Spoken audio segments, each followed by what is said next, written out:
Before we get into the episode, I am thrilled to announce that the EntreMD Business School is open for enrollment. The EntreMD Business School is the only school of its kind for physicians who want to build 6, 7, and multiple 7-figure businesses. Over the last 2 years, we have had hundreds of doctors go through the school with unbelievable results. Some of them run brands, some of them run private practices, some of them are coaches, some have other kinds of service-based businesses or product-based businesses. And we've had people come in and cross the 6-figure milestone, cross the 7-figure milestone, cross the multiple 7-figure milestone.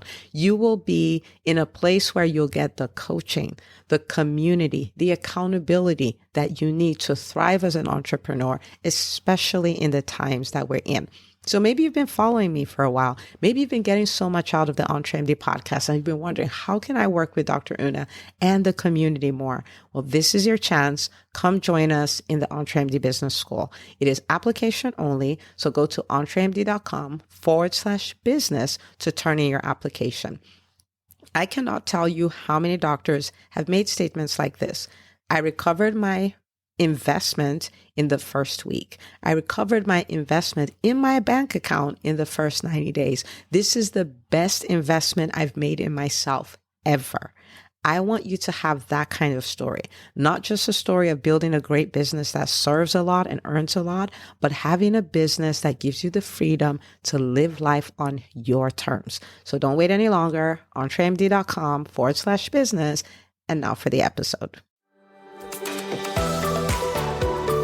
Hi, docs. Welcome to the EntreMD podcast, where it's all about helping amazing physicians just like you embrace entrepreneurship so you can have the freedom to live life and practice medicine on your terms. I'm your host, Dr. Una. Well, hello, my friend. Welcome back to another episode of the EntreMD podcast. And I am very excited today because we are going to be talking about parenting, entrepreneurship, leaving a lasting legacy. And this is something I really love to talk about because I struggled so much as a mom who was a pediatrician, who ran her own practice, who was doing multiple businesses, and parenting looks very different for me.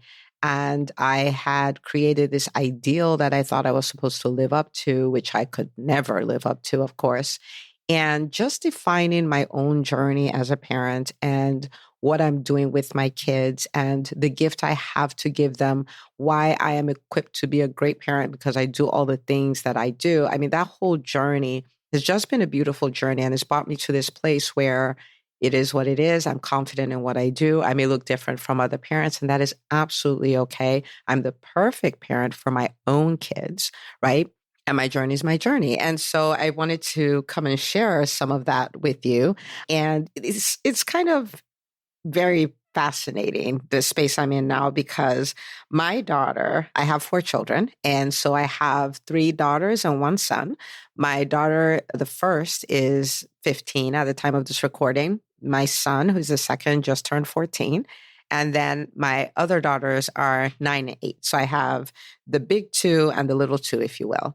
And yesterday, we had our Carol Night service at church. And my daughter got to perform. And one of the things that I really do is, and I'll talk about this as we go along in this episode, is I really try to expose them to those circumstances that maybe adults are scared of. I was scared of as a grown-up, as a 32-year-old, or things I didn't know at all. And I'm like, I just want them to have all those experiences now. I want them to gain the confidence now. I don't want them to be like me. Not that there's anything wrong with me. My journey, again, is my journey, and I'm grateful for it. But, they have me, right? And so my ceiling should be their floor, and they have access to insights and information that I didn't have access to. And so they have a leg up, and I want them to have that experience. And so I've put her on stage probably since she was 8 years old. I've been putting her on stages since then. And so when we did the first EntreMD Live, I had her do my introduction. When I would speak in my role as a pediatrician promoting my practice, I would speak at some leadership events for students, and she would come and do my introduction. She's spoken at some of the retreats I've done. And so I've really put her on stage a lot. And so this time, her uncle reaches out and says, hey, I want you to do a solo for the Carol night. And she's, okay, I'll do it. Just what song do you want me to do? And so yesterday she did her performance. She really worked hard rehearsing and all of that. And we're talking over 400 people in the building. And she shows up confidently and she nails it. And it was just so beautiful for me to see. And it's like evidence, like my experiment with my children is working. And so we talked about it before she went up. We talked about the rehearsals that she would have to do, both the ones that were with the rest of the worship team and the rehearsals she'll have to do on her own to master the song. So we talked about that skill. We talked about stage presence. How do I show up and take up the stage, take up the space on that stage? We talked about what to do when maybe you feel confident and all of that, but when you get up there, then the nerves show up. How do you respond to that? And of course, left her with this confidence, no matter what, Mama got you. I'm right here. You know what I mean? And so it was really good to watch her pull it off and all of those things. And so as I thought about it, I shared in the EntreMD Business School some of my philosophies around parenting and why it's so important that we take the time to dare our fears and become the best versions of ourselves and all, because people are watching. And our transformation inspires others. It creates new ceilings for them. It inspires them to go to the next level. And so I share that here, and I figured I'd just make a podcast episode for you. So I want to talk about my principles around parenting, the things that I've done. And really what I want is to set a stage where my ceiling, the height of my achievement, kind of becomes their floor. And that doesn't mean they're going to be like me. That does not mean that they must continue in the quote unquote family business. It doesn't mean any of that. But I want them to be equipped, and so they have options. And the thing about these skills is that these skills are transferable, like wherever they choose to use it. Again, it works, right? And so that's the idea, right? Like my ceiling, their floor. That's the advantage they have of having a parent like me, having a parent like you. And if you think about it, right, like you can teach your kid to fish, or you can give them a lot of fish, right? There are many families that I know, parents who are really wealthy, and they left an inheritance to their kids, but they did not transfer the work ethic, the knowledge, the wisdom, the character that produced the wealth. And so they couldn't keep the wealth. They couldn't hold on to it. I mean, money is currency. It goes to the person who knows what to do with it, or who understands the value add, who understands all of those things. So you could give your kids fish, which is like an inheritance, or you can give your kids the ability to fish, which means even if you didn't leave them any fish, they could create their own fish. Or you can leave them both. You can leave them fish, and you can leave them with the ability to fish.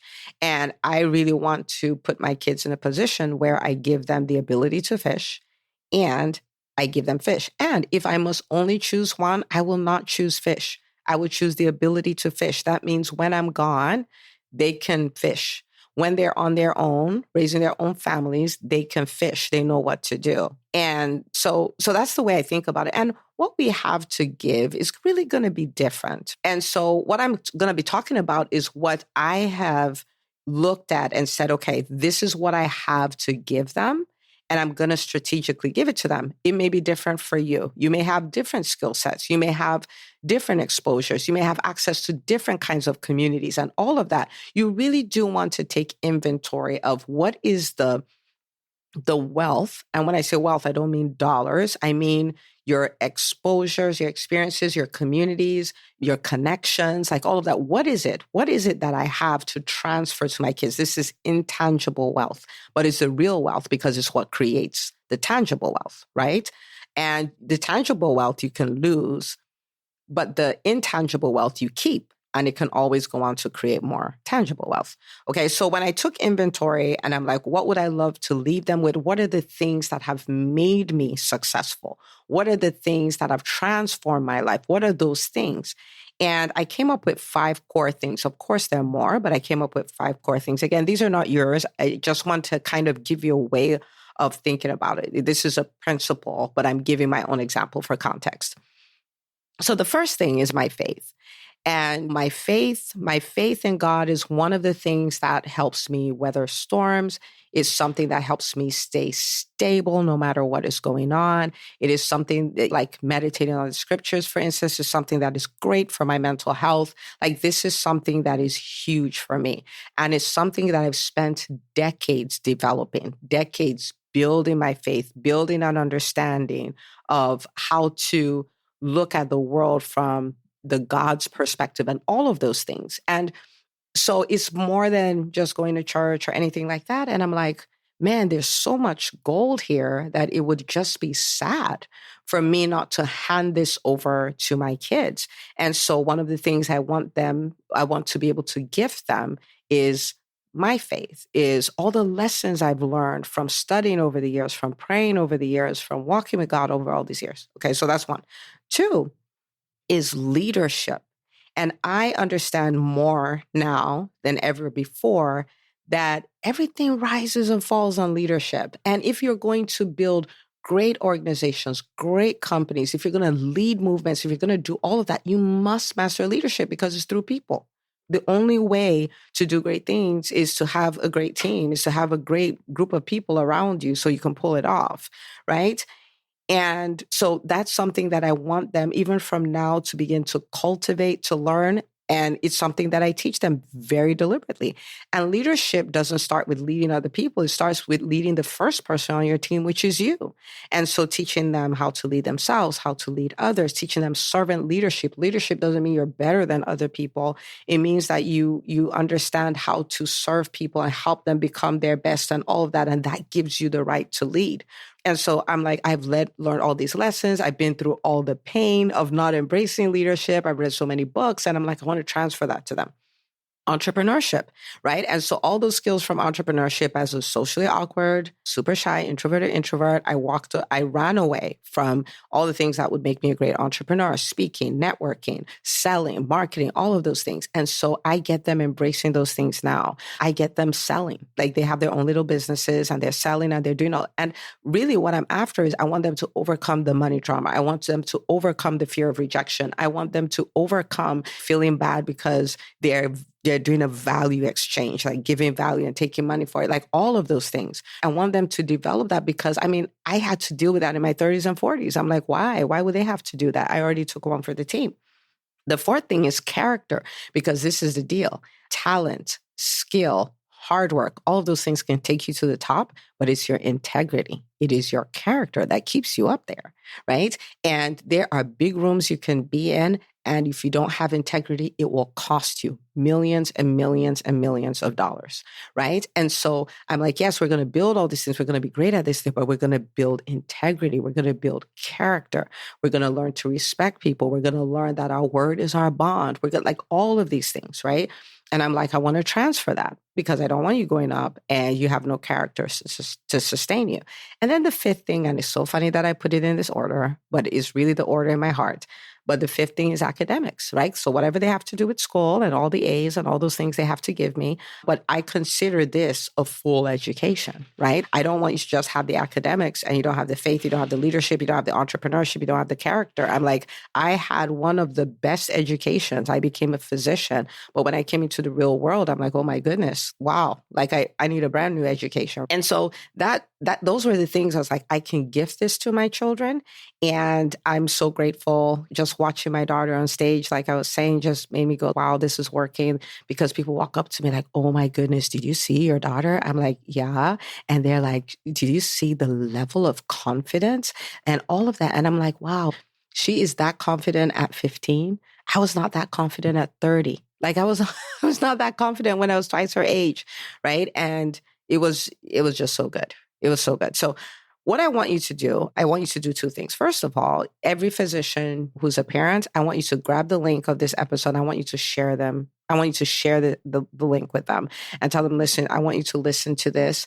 And there's no judgment here. This is not a model. Like my example is not a model. The principle is, right? Like the principle is you have so many gifts and talents and skills and experiences. And oh my goodness, being able to give those to your child, that is what creates a lasting legacy. That's what makes you live forever, right?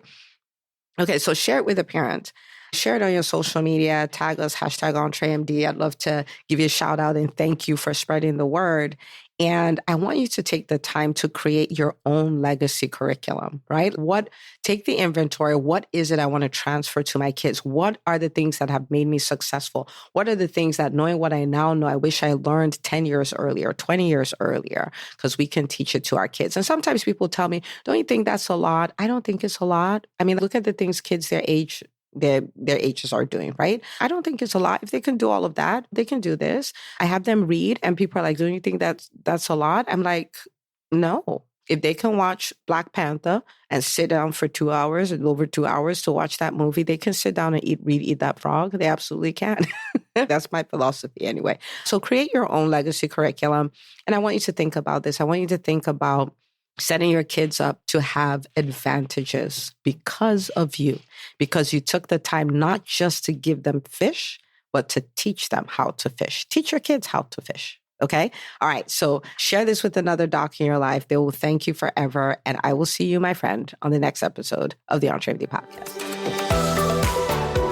If you enjoy listening to the EntreMD podcast, you have to check out the EntreMD Business School. It's the #1 business school for physicians who want to build 6, 7, and multiple 7-figure businesses. You get the coaching, the accountability, and the community you need to do the work so you can thrive. To find out if this is your best next step, book a call with my team, entremd.com/call. That's entremd.com/call. I can't wait to celebrate all the wins we can create together.